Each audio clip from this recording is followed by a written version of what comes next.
Woohoo! Thank you. No, you get a hug. You get a hug. Thank you. Well, I am definitely excited to be talking about this topic. When we were sitting down with the chamber and they said, Tomas, what do you want to talk about? And I said, well, what do you need? And they were like, we really need something about customers, about retaining customers. I said, how about increasing your business, by retaining your customers? And she's like, can you do that? I said, got it. Let's make it happen. Now, I got to tell you a little bit about my story and how I got to this point, because the chamber has been a dear part of my journey as a business owner. So Luxury Home Magazine, when I printed the first magazine, I came to Boerne and I needed to have places to put the magazine. So I ended up at the Boerne Chamber, which if y'all remember when it was in the house off of Main Street, right? So I literally walk into the house and I'm like, got my magazines and I was like, hey, I'm not a member, but I'm looking for a place to put my magazines. And they were like, oh, that's awesome. You need to talk to Jesse. Anybody remember Jesse Martinez? AKA my Boerne dad, right? That's my Boerne dad right there. So Jesse takes me by the hand, walks me over to the new office, and he begins telling me all about the chamber. And I was sold, wrote a check. I'm like, I'm fired up, let's go. And I've been a member ever since. That was back in 2011. And I remember we went on how many ribbon cuttings? Oh, we went on all kinds of ribbon cuttings. So for all of you here, if you're not a member, join today because it's worth it. It's been a big part of my business. Now, as far as, who I am, my wife and I started the magazine and we had really no idea how big it would get, but we just knew we wanted to do something. We knew we wanted to do something related to real estate. We're both realtors and I was a teacher. So we started the magazine. And then we got the crazy idea in 2015 to buy a school, right? That's, okay, what, really? Yeah, so we bought a Spanish pre-K.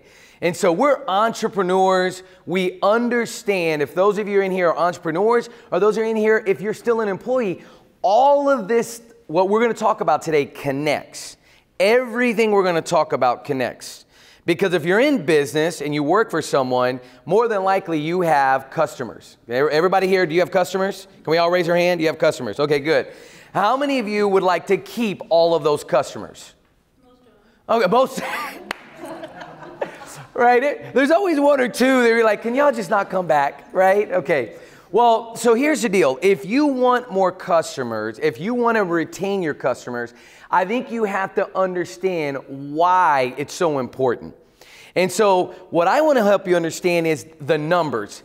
Statistically, it's really interesting, the numbers. But I want to start with this quote. This quote says, your most unhappy customers are your greatest source of learning. An unhappy customer, raise your hand if you've had an unhappy customer. Everybody has had okay, good. Everybody raise their hand, right? Now, why are they your best learning? Because what they're going to do is help point out where you have weaknesses, areas where maybe you've missed something in training, right? Now, can we all agree that there are unhappy customers that are just going to be unhappy because they're unhappy people? Yes. Right. Do we have to differentiate and figure that out? Yes, we do. But I think with this, what I want you to understand is that if you have an unhappy customer and you're able to get them to understand and say, you know what, have empathy and get them to see that you want to work through it, what typically happens? They become your cheerleaders. They love you. They promote you, right? And so this is really important because you need to know the numbers. Here are the statistics, right? A 5% increase in customer retention can lead to an increase in profits between 25 and 95%. Okay? A 5% increase in customer retention. It doesn't matter what business you're in. If you can maintain and keep increasing and maintaining those clients and you're still selling, what happens? Profits start to go up, right? Now, existing customers are 50% more likely to try new products and spend 31% more. This just makes sense. If you have someone that is already, they like you, right? They buy from you, more than likely, that customer, they're 50 times more likely to say, oh, you got another version of the Tootie Pie? Can I have it? Right? They're gonna want whatever that other product that you have. So this is really important, knowing these numbers. And then the probability of selling to an existing customer is 60 to 70%. Think about that. You have an existing customer. Now think of some of you in the banking. I know there are a lot of people in banking in here, right? And typically, what's the role of a banking customer? You get them in, maybe with a business account, and then little by little, you're like, oh, you need a mortgage? Oh, come on over here. We got a mortgage for you, right? You've got a 60 to 70% chance of bringing them in, while a new customer is just 5 to 20. So your current clients not only maintain and help increase profits, but they can also later on buy more, which is what we want. We want them to buy more, right? Acquiring a new customer, this shocked me. Acquiring a new customer is anywhere from 5 to 25 times more expensive than retaining the ones you have. Think about that for a second. Some of you do, if you do pay-per-click, or if you have a business where you're doing heavy marketing, you know what you're spending on that marketing, right? It's not cheap, right? But the idea is that if you're only trying to get new customers and you're not focusing how to retain, you're missing a massive portion of your business that you can be increasing the bottom line by maintaining and retaining those clients within your ranks. And so today, I want to work from this framework of retain, all right? I want to work from this framework. And what I want to share with you is this, is that Luxury Home Magazine, we're going into our 8th year. We just celebrated 7 years, all right? Now, as you know, most of you, if you know the magazine business, you think that's easy or hard? It's tough, all right? It's tough out there for magazine publishers. But I want to tell you, I'm coming to you from a position of, I don't have this all figured out, right? I don't think anybody has this all mapped out, dialed in, but I want to come to you and talk to you about what has worked for me. Is that fair enough? Now, 95%, you may go, well, that makes sense. It may just be a reminder, but sometimes the reminder can be a massive uptick on your bottom line. Just that simple reminder. So we're going to work from this framework. And the first idea is this. You want to retain customers. You need to remember to communicate. Communication can kill client relationships instantly. You have to remember to communicate. Now, what type of communication am I talking about? It could be phone call. It could be email. It could be text message. I hate text messaging, but you know what? Hey, that's where we're at, right? But whatever the case may be, when do we typically call clients? When there's a problem. Hey, Bill, yeah, you're negative in your account, right? We got a problem, right? Like we typically call them when there's something wrong. Trust me, the quickest way to lose a client is to only call them when something is wrong, or only touch them when something is wrong. You have to figure out a method of communicating with every single client. So here's what we do at Luxury Home Magazine. Every issue that comes out, we distribute the magazine. And then that following week, we put all of the phone numbers and we call every single client. Call them, everyone. Hey, just want to make sure you got the new magazine. It's Tomas, your favorite publisher. We call every single client. We go down, and then we have this system to where automatically, if they don't answer, we can leave a message, and they'll get an email automatically saying, you know, hey, thank you for being in the magazine. Really appreciate you. Here's a couple of new things that are coming up. But that communication happens every single issue. So we eliminate this idea of, well, we only call when things are bad. So you have to remember to communicate. Number two, you need to examine what you're currently doing to maintain clients. What are your policies that are in place right now that you are actually doing to maintain the relationships with your client? Anybody have like, hey, this is what we do. Anybody want to share?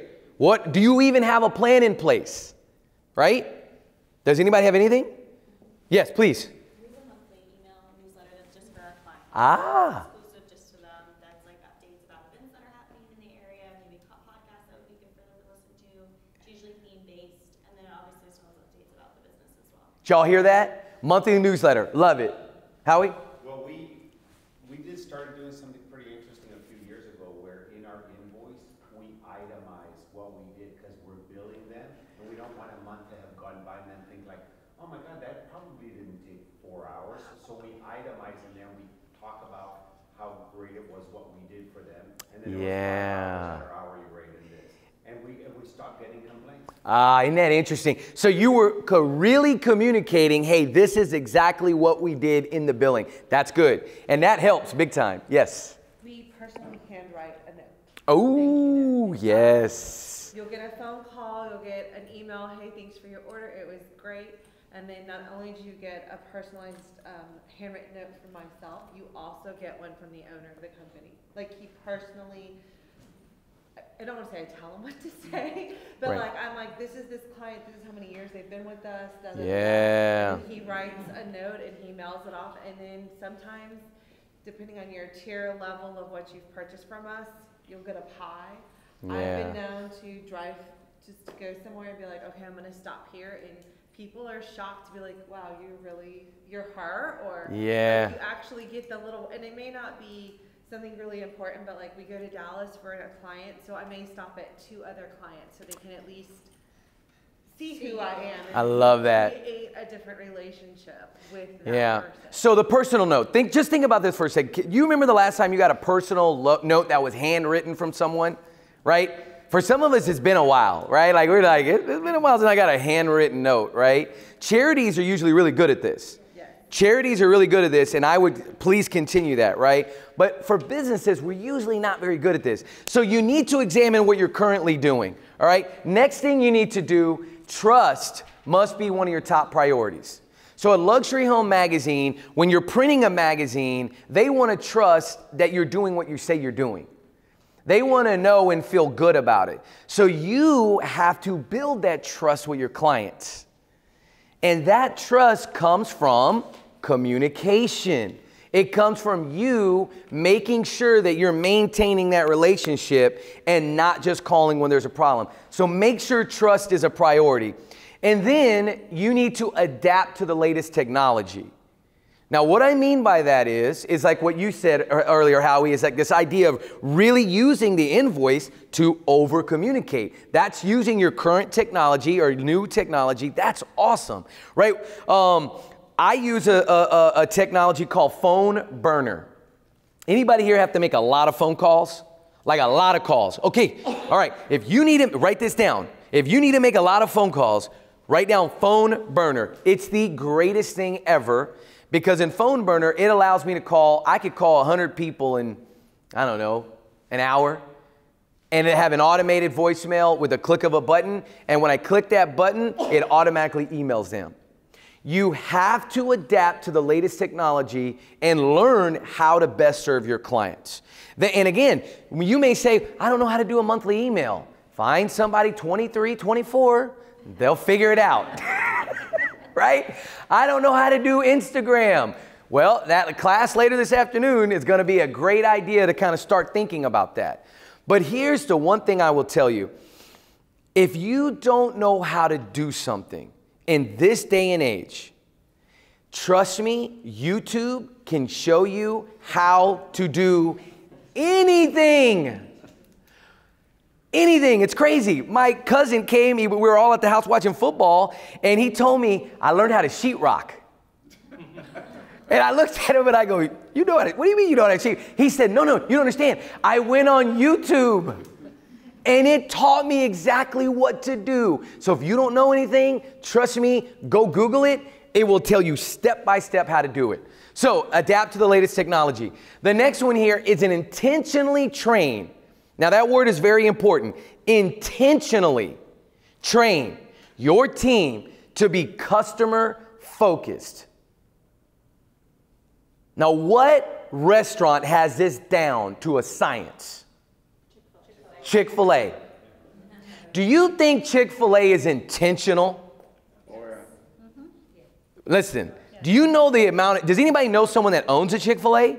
All right, you know what they went through. They go work there, they know everything. And they have to know the back of the house to the front of the house. They have to know every aspect of it. Because listen, here's the thing. If you're not intentional with customer focus, then you're random. And what happens when you're random with customer focus? It's hit or miss, inconsistent. You have people leave and you're like, wow, like, how did this happen? Well, homie, you weren't intentional. You really didn't dial in to have a plan for how you want to maintain these clients. So you've got to be intentional. And then this right here, I think is really important. I want to make sure that you have this because I do a positivity deal every week. Every Monday, I do what's called Mindset Monday. And it's a video, and it's really about positivity, right? And so if you want to intentionally train your team, sometimes you got to get other people in their ear, right? Because after a while of them listening to you, they're like, it just kind of tunes out, right? But if you get somebody else that's intentionally in their ear, this really, really helps. So if you follow me on Instagram, you will see a lot of positive mindset things and ideas for your business. All right, and then lastly, I really love this one because this, I think, has been the bread and butter of what has made Luxury Home Magazine the success that it is. It is never let a fire go untouched. Now, what do you think I mean by that? A fire. Controversy. Conflict. So let's just take that word right there. In our businesses, will there be conflict? Yes. If you own a business, you're signing up for conflict. All right? If you, not even if you own a business, if you're an employee, will you have conflict? Yes, because you're going to have other people that you work. When human beings work together, you can just guarantee that there's going to be some conflict. What about in your office? Will there be conflict in the office? Yes. All day, every day. Now, I'm not saying that it's going to be like, you know, depending on where you're working. I'm not saying that it has to be that way. I'm just saying we're humans. We're going to offend each other. There's going to be a fire that starts. And so I was working out. I do boxing. And as I was working out, the word fire came to my mind, and I literally wrote down how I attack a fire in my business. And I literally jumped up from working out. I was actually stretching. I ran over to my phone and I wrote this out. All right. So if you want to deal with fires, number one, you have to figure out the issue. Okay. You got to figure out the issue. Someone calls, hey, Brandy, my Tootie Pies, they came late, right? I'm upset. What are we going to do about this? So now she has to go, John, I really appreciate the call. I'm on it. Give me till lunchtime. Let me get on this. Let me figure out what happened. All right. Now, usually, what do people try to do in that first initial in that phone call? They try to fix it. Boom, right there, right? The issue is you don't really know what the actual issue is. He may not actually have all the information. So you need to go and figure out the issue. Now, I just had this happen, and Gabe, part of my team, we had someone that she was upset in Austin Magazine, because the design on one side was the same on the other side. Two different advertisers, but the design was the same, so they looked almost like they were a team, but they were not. They're not a team. And she called the office right away, right? Now, what did I do? I went, got the magazine, I figured out the issue, and I'm like, we blew it. Right? Next thing, I'm going to initiate my response. Now, in my mind, what I like to do is I like to role play what's going to happen. I'm going to call. I'm going to think about what I'm going to say. Now, should I take 5 days to initiate a response once I know the issue? How long do you think I should wait? or you should wait. Immediately. You never let a fire go untouched. You got to immediately respond. So once you figured out the issue, once you in your mind figure out how you're going to respond, you reach for the stinking phone. Don't email. Let me say it again. Don't email. Bad way to communicate when there's a conflict. I get it all the time. I got an email not too long ago that wasn't even to me. They put the wrong Tomas. And they did this whole explanation of why they messed up, and it was supposed to go to somebody else. And I read this email, and I thought, if I was that Tomas, I'd be upset if I got this email. Because email is a really bad way to communicate. Because people will start to infer, oh, well, what are they trying to say? Are they saying that I'm an idiot? Right? So you reach for the phone, because I want you guys, you've all had this experience. When you call the person that's upset and you're on the phone with them, typically what happens to their level of upsetness, right? It de-escalates for a lot of people. It will start to de-escalate. Why? Well, they don't want that conflict because they're talking to you personally. They're hiding behind the technology. Yeah, if you're behind technology, if you're texting and you're emailing, you can be as angry as you want. But when I got you on the phone, it's like, Bill, what's up? I just got your email. How are you? Tomas, I'm really upset. Bill, you know what? I figured out the issue. Starts to de-escalate. Instead of what typically happens, you have an issue, right? You're like, well, let me figure out what's happening. Or you try to fix it on the phone. You're like, well, you know what, Bill? Hey, you know what? You know what? I think that you turned something in later. And you start shooting from the hip, trying to solve the problem. Worst idea when you're talking to a client. You won't maintain that client if you're shooting from the hip, especially if you say something that you contradict yourself. So find the issue, initiate your response, reach for the phone, and remember, empathy is the key. They're upset. Does empathy mean I have to agree with you? We all, right? We're all on there, right? Empathy doesn't mean I have to 100% agree with what you're saying. Empathy means I'm listening, I'm hearing, and now I'm going to respond with, hey, this is what happened. And I love my wife for this. My wife is amazing. If you ever want to see my wife and I speak, we did a talk for Dayton Schrader, and we actually got the chance to share the stage together. And I mean, she's just better than me. That's just all there is to it. I'll kick my coverage. But for my wife, her big thing is you don't have to admit you're wrong. You just have to show them and understand that, yes, I'm empathetic, I'm listening, and we're going to fix it. Because if you automatically just go, it's like, now, are there times where you got to admit we blew it? Absolutely, right? Like, you have to just say, we dropped the ball. We totally dropped the ball on that. And then there are times where you just say it's a misunderstanding and you've got to have empathy, and then you got to say, listen, we're going to make it right. So the client that I had, I said, you know what? We blew it. We actually did blow it. And I said, we're going to get it right. I promise you we're going to get it right. And you know what she said? She said, Tomas, I really appreciate that. Hey, how's everything else going? And we just started, literally, from the phone call when she called earlier that day till about 45 minutes later, after I'd figured out, it literally went to, hey, what else is going on in your life? How's the market in Austin, right? And so make sure you never let a fire go untouched. Get after it quickly.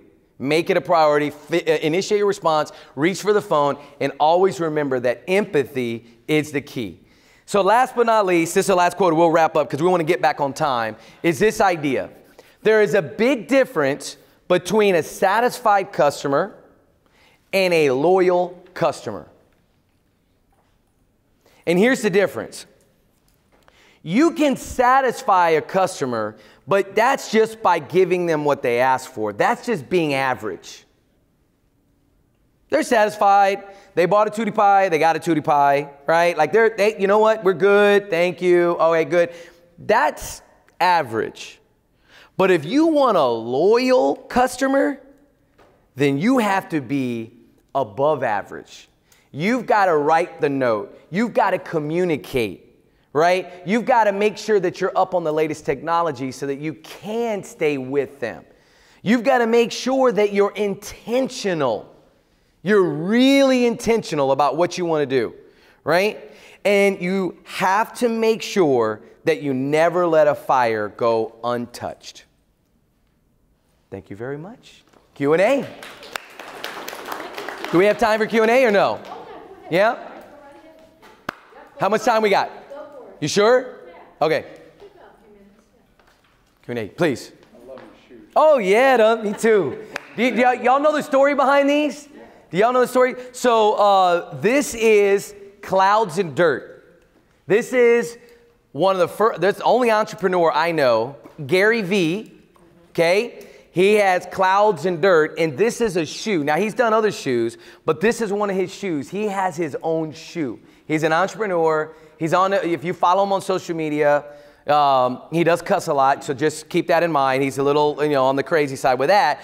But his thing is, the clouds are, it's the idea of that's your vision. That's what you want. But the dirt is, you got to put in the work. And that's the idea that he did when he made these shoes, is that you have the clouds and dirt. So I love these shoes. These are my favorite shoes. I love wearing them with a suit. Yes, sir. How many clients do you have personally at your business? San Antonio, 75, 70 in that ballpark. Austin, 40, somewhere in that ballpark. And it fluctuates, right? With a magazine, some people are more seasonal, so there may be times where we have more. But typically, we're right in that range. Yeah. And is it mostly realtors that are putting the ads in the magazine? Yeah, it's I'd say we're probably maybe 85%. It's real estate, people wanting to sell a luxury home, a luxury listing, a luxury condo, development, ranches. We have a whole ranch section. Little plug there. Yeah, it's a lot of real estate. But the thing is that we distribute it to 17,000 homes. We direct mail 6 times a year. We print 24,000 total, and then we direct mail it to 17,000 homes. So it's sitting in the mailbox on the coffee table. I think that's what makes it, kind of what's really built the momentum for what we do. Where do you print? Where do I print it? Yeah. Out of Dallas. Printer in Dallas. Any other questions? No? So last thing I need, surveys. If you could fill out the survey, really appreciate you guys coming to my workshop, my little breakout session, and I look forward to seeing you again next year. Yeah, thank you.